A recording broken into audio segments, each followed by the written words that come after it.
Orang sangka wangian Kaabah itu sekadar pewangi. Hakikatnya, bau itu datang dari satu bunga yang hanya hidup di satu tempat di dunia.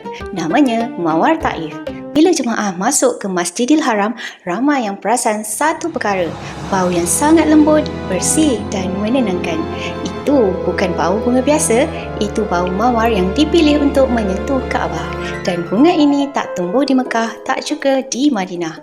Ia datang dari satu kawasan tanah tinggi bernama Taif. Taif terletak hampir 2,000 meter dari aras laut. Suhunya sejuk pada waktu malam.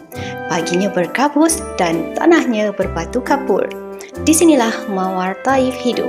Bukan sekadar tumbuh, tapi menjadi. Orang pernah cuba tanam bunga yang sama di negara lain. Bunganya hidup, tapi baunya tidak sama. Aromanya hilang, minyak patinya jatuh dan nilainya tak setanding. Nama saintifik asasnya ialah Rosa damascena dan strain yang paling dikaitkan dengan kawasan Taif dikenali sebagai Rosa damascena trigintipetala. Ia berasal daripada keluarga Damas Rose.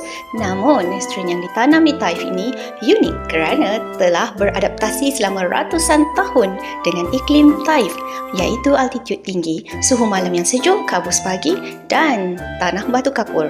Sebab tu di Turki, Bulgaria dan Iran, bunga daripada spesies yang sama ini dikenali sebagai Damas Rose, manakala di Taif ia dikenali sebagai Mawar Taif. Genetiknya hampir sama, tetapi ekspresi bau dan kandungan minyak patinya sangat berbeza. Mawar Taif mengandungi molekul aroma premium yang sangat tinggi nilainya dalam industri wangian dunia.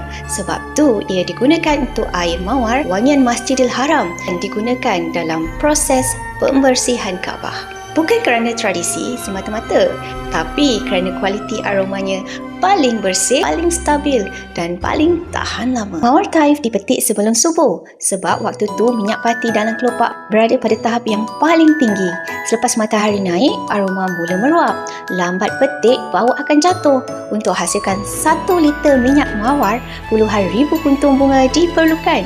Dan musim berbunga ini hanya berlaku sekitar 1 bulan lebih sahaja setiap tahun. Jadi lepas ni bila kita terhidu wangian Kaabah, ingatlah itu bukan sekadar pewangi. Itulah wangian bunga ros yang sangat istimewa yang datangnya dari tanah tinggi Taif.